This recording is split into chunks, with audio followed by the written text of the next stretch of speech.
Victoria get out of this? This is a return to our regional communities upon the faith which they invested in us when they elected us in 2010.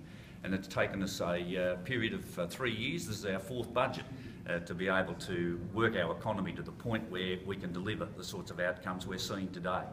And amongst those, $220 million going into the Murray Basin rail project. It will be a magnificent initiative for rural and regional Victoria, but very particularly for the north and for the west of the state.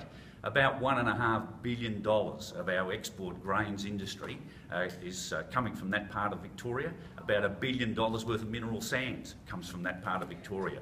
We will be able to remove thousands upon thousands of truck movements onto the freight as a result of completing this project, which will begin next year and it will be concluded in 2018.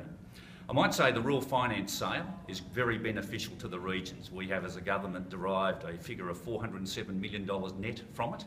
We'll receive an additional 15% or thereabouts from the uplift, which has been announced by Treasurer Joe Hockey.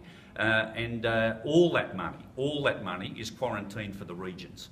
And the first $20 million goes into the Murray Basin rail project, but there's more money there to invest into rural and regional Victoria.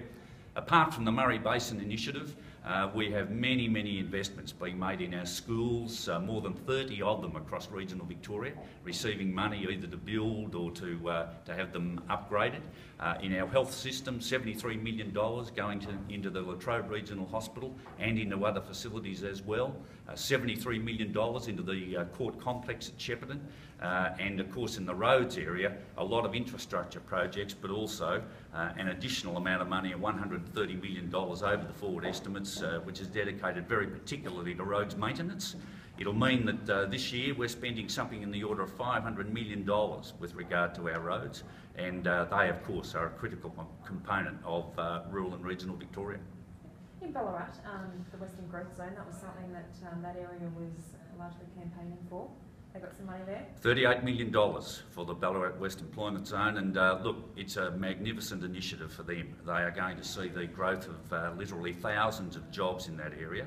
It's important though that they have the additional infrastructure which this more money will bring to that great initiative, and we are delighted to be able to provide it, because ultimately it is the growth of jobs, the provision of employment in the regions and indeed across all of Victoria, which is a cornerstone of this budget.